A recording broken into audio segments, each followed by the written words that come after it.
Okay, so today we're diving deep into a story that's, well, frankly, it's one of the weirder ones we've covered. It's definitely strange. Yeah, we're talking about the USS Ardent. A U.S. Navy destroyer escort. Right, and something really, really bizarre happened to it in the Norwegian Sea. Out there in the middle of nowhere. Exactly. Yeah. And we're going to be looking at this mainly through the lens of the X-Files episode. Død Kalm, which translates to Dead Calm. Ooh, that's creepy, just the title. Yeah, they always had a knack for those titles, you know. They did set the mood. Definitely. So anyone out there who's into the X-Files knows they love to play in the shadows, explore the unknown. What we're afraid of. Exactly. And this episode is a classic Monster of the Week story, meaning it stands on its own. Not part of the bigger mythology arc. Right.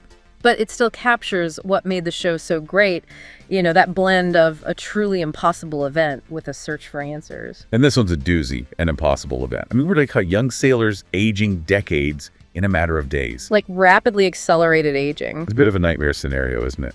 Absolutely the kind of thing that gets under your skin. So let's set the stage, right? We're in the Norwegian Sea. Imagine those icy, desolate waters. Not exactly a tropical vacation spot. Not at all. Suddenly, chaos breaks out on the USS Ardent. Picture half the crew is abandoning ship. Against their captain's orders. They're jumping into lifeboats, anything to get off that vessel. Which begs the question, what could be so terrifying that you'd risk your life in those frigid waters?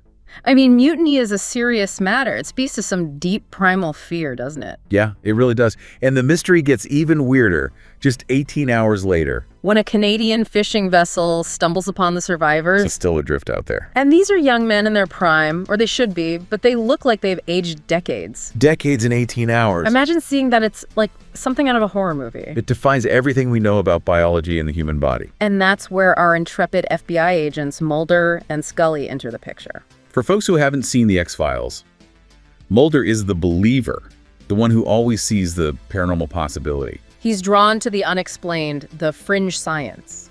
And a case like this with this extreme aging, it's catnip for him. Oh, absolutely. Meanwhile, Scully, she's the skeptic, the doctor. She's grounded in science. And she's the perfect foil to Mulder, because her first encounter with the sole survivor, Lieutenant Harper. Yeah, at Bethesda Naval Hospital, it's a moment of pure disbelief for her.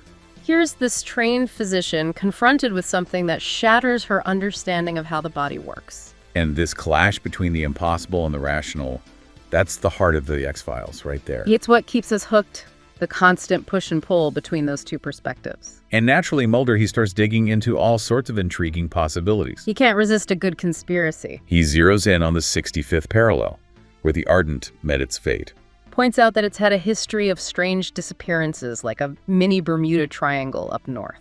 And then he throws out the idea of wrinkles in time. Oh, that's a good one. Yeah, and even hints at a possible connection to the Philadelphia experiment. Okay, now we're getting into some classic conspiracy theory territory. For anyone not familiar, it's this idea that back in World War II, the Navy was experimenting with making a ship invisible. And it supposedly went haywire. Teleportation, temporal distortion, sailors fused to the hull. It's the stuff of urban legends. But it adds this whole other layer of mystery to the Ardent case. Right. It makes you wonder, what if there's more to this than meets the eye? What if there are secret government projects we don't know about?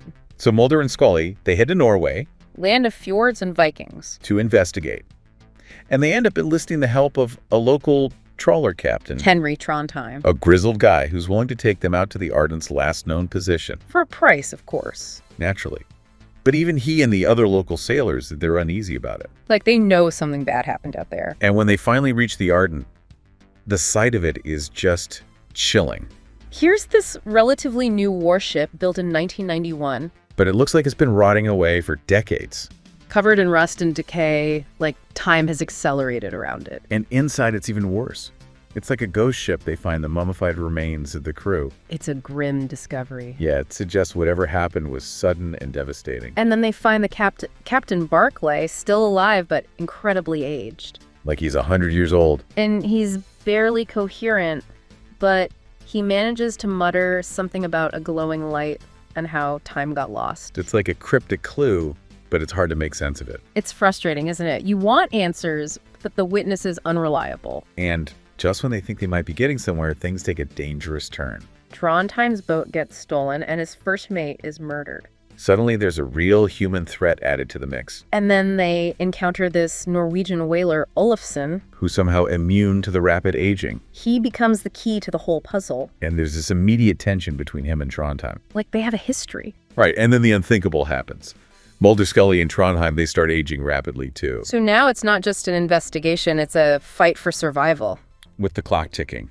And Scully, being the scientist, she starts desperately trying to find a rational explanation. She theorizes that there's something under the ocean, a metallic object, maybe emitting free radicals. It's her way of making sense of the chaos, finding a scientific cause for this bizarre phenomenon. And it's Mulder who makes a key observation.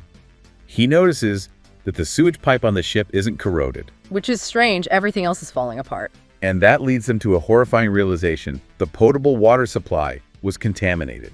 Olafsson and his crew, they survived by drinking recycled water from the sewage system. Talk about a grim twist of fate. It's like something out of a survival horror movie. And Trondheim, knowing he needs that clean water, he confronts Olafsson. And kills him, It's a brutal act of desperation. driven by the need to survive. Scully, meanwhile, she's running blood tests and finds evidence of rapid oxidation and high sodium chloride levels. Which supports their theory about the contaminated water. But Trondheim, he's hoarding the remaining clean water, locking Scully out of the sewage hole. Leaving her to watch Mulder deteriorate. But Scully, she's incredible. She doesn't give up. She starts collecting tiny bits of moisture from anywhere she can. A snow globe, a sardine can, anything to keep Mulder hydrated. It's amazing. Talk about resourcefulness. But the ship is literally falling apart around them. Yeah. The hull starts to corrode and the hold floods. And Trondheim, who went to such lengths to get the clean water, he ends up drowning in it. It's tragically ironic. It really is.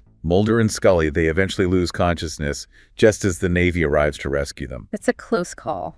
It is, and in the aftermath, we learn that Scully's observations, even while she was aging rapidly, were crucial. They helped the naval doctors reverse the process and save Mulder. It shows how important her scientific mind is, even in the face of the impossible. But the Ardent itself sinks shortly after the rescue, taking any chance of further investigation with it. So some of the mystery remains. Which I guess is fitting for the X-Files, right? It is. So behind the scenes, this episode, it gets some mixed reviews. Some people loved the atmosphere, the performances. But others weren't too keen on the makeup effects for the aging.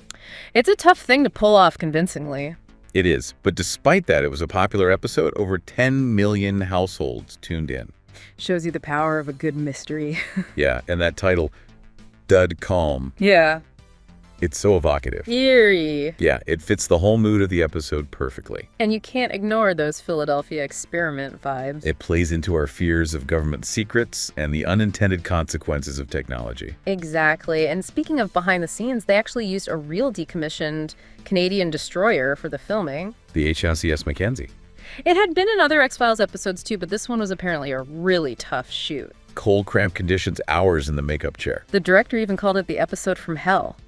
Yikes. They went all out, though. They used this paint aging technique on the ship to make it look derelict. And they had to move it to avoid light pollution. Dedication. And after it was done filming, Mackenzie was sunk to create an artificial reef. Kind of a poetic end. It is.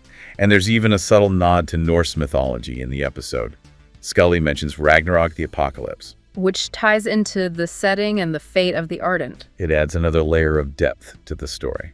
So, Død Kalm, it's a chilling tale that blends science fiction with real-world anxieties. It makes you think about the fragility of time and the unexpected ways our environment can affect us. Exactly. We set out to understand this bizarre story, and I think we've done that. We've navigated those shadowy waters. But it leaves you with lingering questions, doesn't it? It does. Like, what really happened out there on the 65th parallel? Could there be other unexplained phenomena lurking in the depths of our oceans? And how much do we really know about the potential consequences of our own technological advancements? Those are thoughts to ponder as we wrap up this deep dive. Until next time, keep exploring, keep questioning, and stay curious. And maybe keep a wary eye on the water.